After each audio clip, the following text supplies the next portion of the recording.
भारत में उत्तराखंड राज्य पर स्थित बद्रीनाथ धाम बारे में आप तो जरूर सुना होगा। क्या आप जानते हैं बद्रीनाथ सिर्फ एक तीर्थ स्थान नहीं बल्कि सनातन धर्म की रहस्य और चमत्कार की केंद्र है।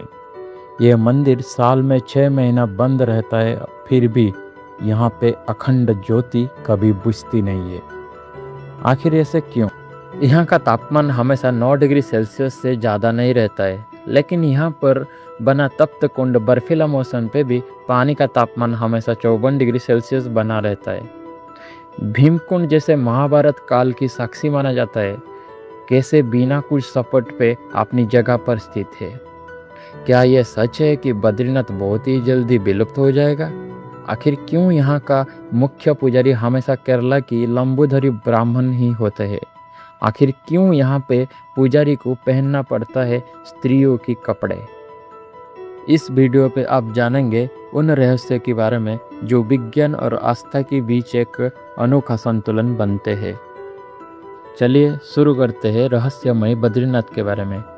क्यों बद्रीनाथ धाम की कपाट 6 महीने के लिए बंद रहता है? कहते हैं कि बद्रीनाथ धाम की कपाट हर साल 6 महीने की बंद रहता है। ये खास तौर पर मौसम की स्थिति के कारण होता है, क्योंकि अक्टूबर से नवंबर महीने में यहाँ तेज बर्फ की बारिश शुरू होता है, जिससे गमनागमन के रास्ते बाधित हो जाता है। इस वजह से श्रद्धालुओं की सुरक्षा और सुविधा के लिए मंदिरों की कपाट 6 महीने के लिए बंद करा जाती है।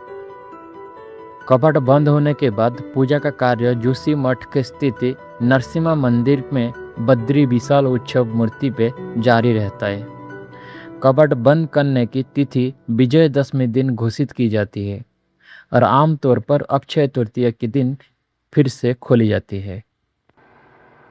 लेकिन दोस्तों, हैरान की बात यह है कि मंदिर बंद होने के बाद भी यह अखंड दीप क्यों नहीं बुझता है? आखिर इसके पीछे की सच्चाई क्या है? आइए आपको विस्तार से बताता हूँ। बद्रीनाथ धाम की अखंड दीप का अत्यंत महत्व है।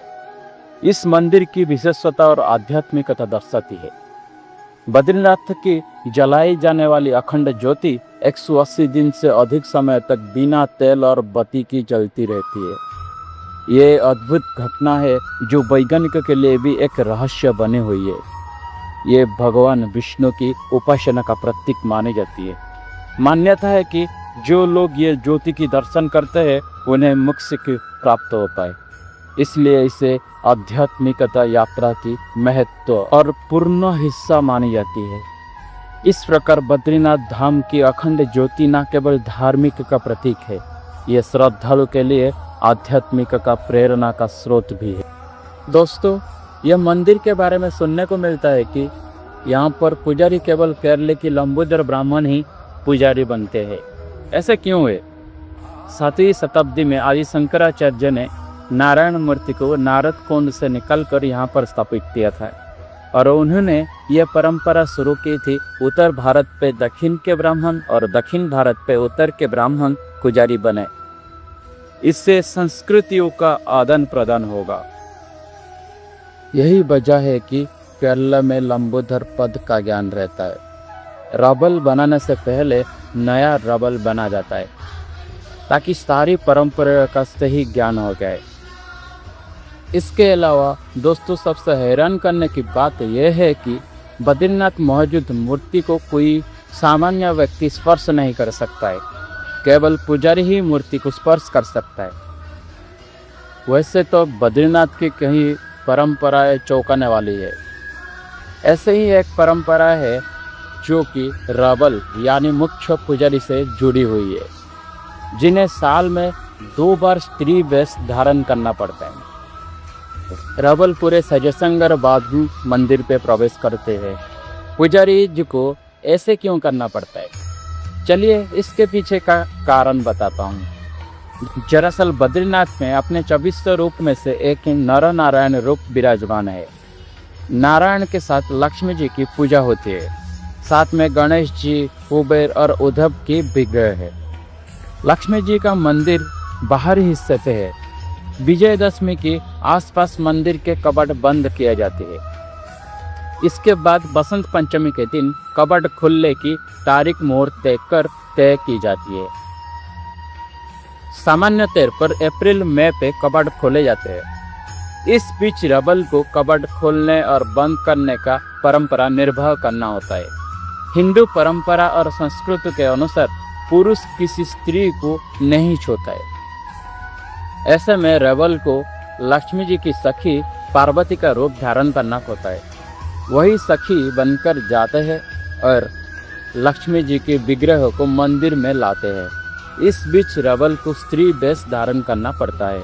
दोस्तों, बद्रीनाथ मंदिर से 4 किलोमीटर दूरी पे वसुधरा झरना स्थित है, जिसकी कहानियां अक्सर सुने होंगे।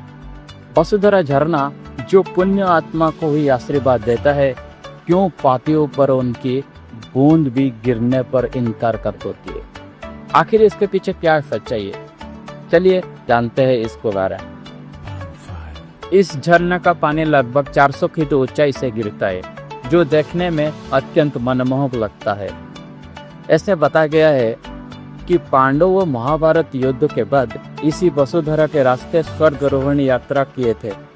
पंच पांडवों से सहदेव ने इसी वसुधरा के निकट अपना प्राण त्याग की दिए थे। इस वसुधरा झरना का पानी हर व्यक्ति पर नहीं गिरता। ऐसा कहा जाता है कि मन पे पाप रखने वाला व्यक्ति के ऊपर कभी नहीं गिरता। पापियों का शरीर ये पानी स्पर्श नहीं करता।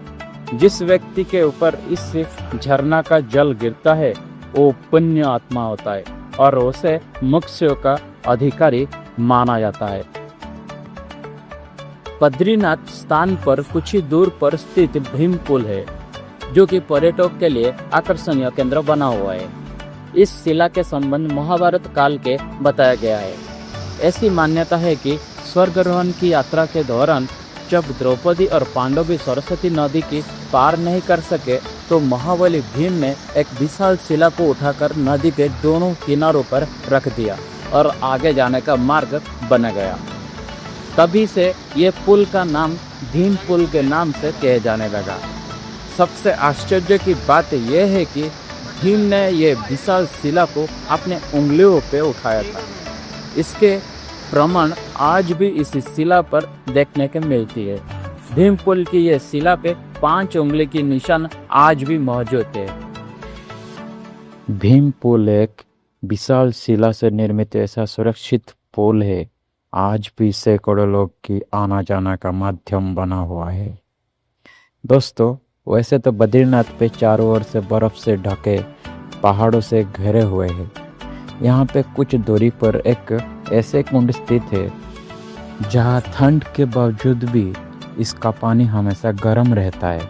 इसका नाम तप्त कुंड है। इसे भगवान सूर्यदेव की निवास स्थल भी माना जाता है।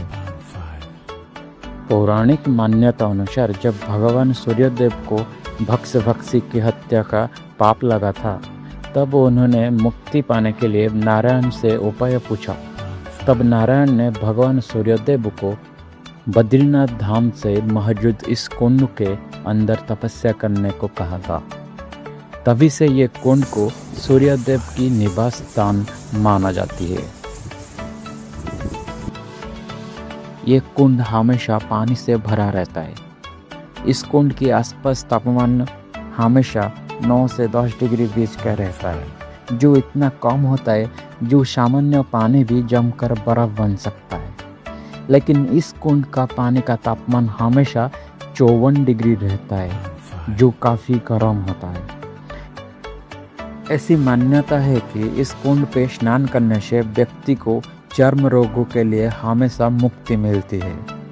इस कुंड की सबसे हैरान करने वाला बात यह है कि इससे बाहर से छूने पर पानी काफ़ी गर्म लगता है, लेकिन नहाने जाने पर इसका पानी शरीर की तापमान समान हो जाता है, जिसे स्नान करने पर शरीर जलता नहीं है।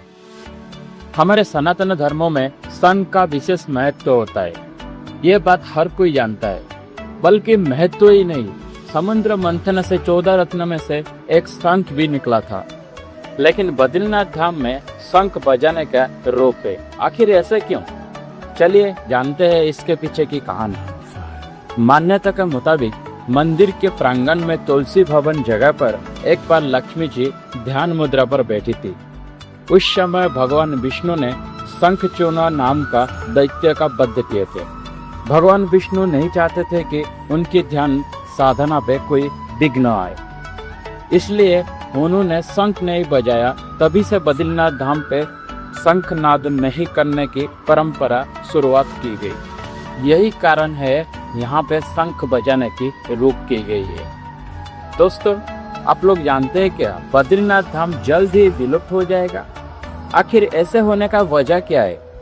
आइए जानते हैं क्यों हो जाएगा जल्द ही बद्रीनाथ विलुप्त। दोस्तों, जोशीमठ में भगवान नरसिंह का मंदिर है, जिसका बद्रीनाथ से खास जुड़ा हुआ माना जाता है। जिस शालिग्राम पत्थर में शंकराचार्य ने नारायण की पूजा किया करते थे, उसी पत्थर पे भगवान नरसिंह की मूर्ति उभरी आई थी।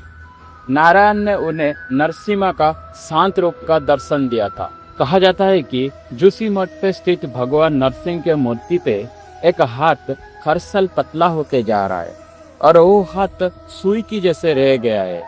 मान्यता है कि जिस दिन हाथ अलग हो जाएगा, उस दिन नर और नारायण पर्वत आपस में मिल जाएंगे और बद्रीनाथ जाने का रास्ता बंद हो जाएगा। ये भी कहा जाता है कि भविष्य पे विलुप्त हो जाएगा। क्या सही में ऐसे होगा या नहीं? अपने राय हमें कमेंट में जरूर बताएं। आप कभी बद्रीनाथ धाम आए हैं क्या? उसके बारे में भी जरूर कमेंट पे बताएं। हमारी ये बद्रीनाथ रहस्य अच्छा लगे तो प्यारा सा लाइक और शेयर जरूर करें।